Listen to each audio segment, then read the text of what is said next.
all they probably do is squeal, but chill. When we start the revolution, when we start the revolution, all they probably do is squeal, but chill.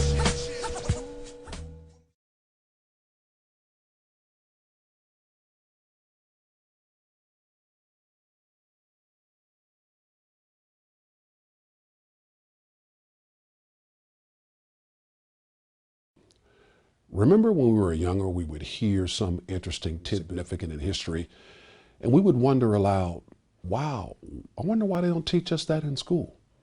Well, I would argue some decades later that we're in no better position now with regards to our mainstream educational system and what it teaches our young people and our not so young people about our history. You know, Carter G. Woodson, the author of the book, The Miseducation of the Negro, asserts that a man receives two educations, one that is given to him and the other that he gives to himself. Well, if we're about to take the long journey into looking into the historical contributions of people of African descent, where will we begin? I mean, what have we done? What have we contributed to world civilization in the areas of mathematics, science, architecture, astrology, astronomy, medicine? If we wanted to find out, where would we begin? Well, we can begin in the most ancient of days. We can begin with an African, a multi-genius of a man. His name, Imhotep. Imhotep was the first multidimensional character in human history. There was no personality in human history that we can read about, that's written about before Imhotep, a black man. The first person with texture in human history. In other words, everybody before that was mentioned, you mentioned the name. You had the name of kings. You had their name, but you did not have any details about them. The first person we have details about in history is a black man, Imhotep. And Imhotep was first multi-genius. He was a scientist. He was a priest. He was the world's first physician. He gathered the intellects of his day around him that became the embryo of what later would be the beginning of higher learning. This is the embryo that's going to go into the making of the university. The academy as it operates today operates on this notion of disciplines, that you just look at things from one perspective. Here was Imhotep, who looked at things from a multiplicity of perspectives and helped to lay a foundation in ancient Egypt for the development of Africa after his time, even up to the present times. Imhotep built the step pyramid as a stairway to heaven for the second king of the third dynasty, Pharaoh Zoser, intended to hold his mummified body.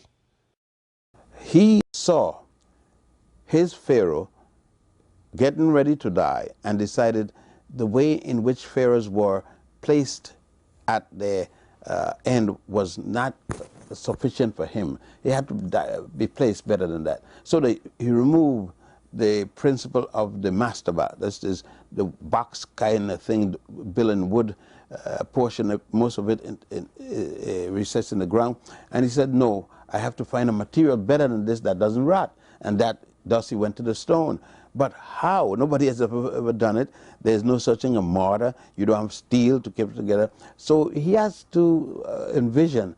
He has to put the foundation for this massive structure for the earth to hold it. And thus, this man, in his architectural wisdom, dealt with stress and strains and of material at that early stage. The first time, remember, he had nobody to follow. Revolutionary in its design, in that it abandoned the traditional boxy bunker-style mastaba made of dried mud brick, the step pyramid was built to be over 200 feet in height. Encased in smooth white limestone, which reflected the sun's rays, the original structure was an underground burial chamber, some 90 feet deep, with a vertical shaft leading to it, and hidden in a maze of tunnels with a 3-ton piece of granite sealing its entrance to discourage grave robbers. First, he built one mastaba. Doesn't look good. He put another one on top of it. Looking better, but not good enough. He put it until it looks like a plum cake, a lady's wedding cake, and with 6 tiers. To me, there was 7 tiers. That's my theory. And somehow the top tier was taken off or whatever had happened. Because to me, I don't see the logic to build 6 tiers. Why? What does the 6 relate to? Well, 7 will be for one for each day, you know, or so forth. And then this man would establish the first school system around this.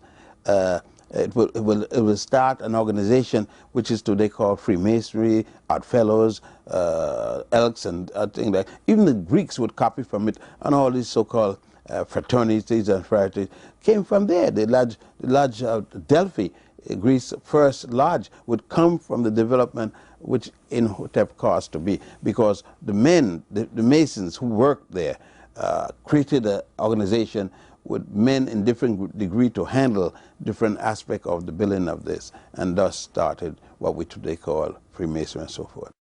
Imhotep's brilliance was not limited to architecture alone. The builder of the world's first colossal stone structure was also gifted in many other areas as well. He was a scientist, priest, educator, scribe, poet, astronomer, and the Pharaoh's Grand Vizier. But arguably, his greatest contribution was in the science of medicine, that of being the world's first physician. He had such a profound impact on the idea of what is a scientist, what is a thinker. See, Imhotep was a quintessential scientist. Not only was he the architect of the first massive stone building in history, the Step Pyramid of Saqqara, but he also cataloged thousands of medicinal uses of plants. He didn't just sit and list plants. He said, this plant is used to help cure this.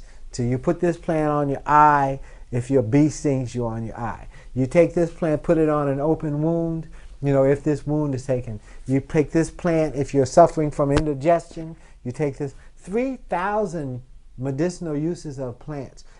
Historically, students who graduated from medical school take the Hippocratic Oath, named after Hippocrates, the recognized father of medicine. But is he the true father of medicine, or is it really the African Imhotep?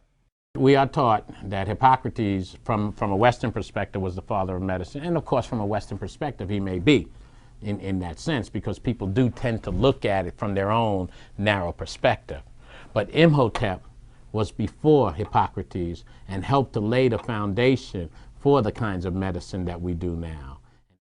One of the main reasons we get a lot of nonsense about Hippocrates is because we haven't even read what he said. Read what Hippocrates said. He said, I am a child of Imhotep. He was beholden to this African who lived nearly 2,000 years before he was born. He worshiped at the shrine of Imhotep. Sir William Oshler, one of the founding physicians of Johns Hopkins Hospital, writes of Imhotep, he was the first figure of a physician to stand out clearly from the midst of antiquity. Indeed he was. Imhotep diagnosed and treated over 200 diseases. 15 diseases of the abdomen, 11 of the bladder, 10 of the rectum, 29 of the eyes, and 18 of the skin, hair, nails, and tongue. Imhotep is believed to have treated tuberculosis, gallstones, appendicitis, gout, and arthritis. He also performed surgery and practiced some dentistry. This is the world's oldest known surgical document, the Edwin C. Smith Papyrus. Edwin Smith was merely a purchaser of precious antiquities. He had no ownership in its genius. That belongs to the African Renaissance man, Imhotep. The Edwin C. Smith Papyrus is a medical book of 48 different surgical procedures written in exquisite detail, dealing with cranial sutures, the external surface of the brain, examination, diagnosis, and treatment of head injuries, fractures of the neck, collarbone, skull, nose, and arm, as well as tumors, cysts, sprains, and dislocations. Imhotep not only made an impression on his pharaoh Zoser and the elites of the Third Dynasty, he left a legacy that would last for more than 2,000 years after his death. Europe was not yet born. Greece and Rome were not even on the radar screen. And not only did they sing his praises, ultimately he is the first human being who is deified, that is, made a god. He was the first human being. Now there were God concepts before him, but these were legendary or mythical. But here's a human being who lives on the earth, just like we live on the earth, walked around on the earth, did his deeds, lived a good life, and years after he died, they built temples in his name, and they took their children to his temple to be healed. The African Imhotep, a commoner at birth, was in death elevated to a deity and worshipped as the supreme healer, the one who comes in peace. Asclepius, the god of healing. Imhotep's name would find itself used in the traditional Hippocratic oath, named after Hippocrates. And the most famous saying that he has until this day, eat, drink, and be merry, for tomorrow you will die.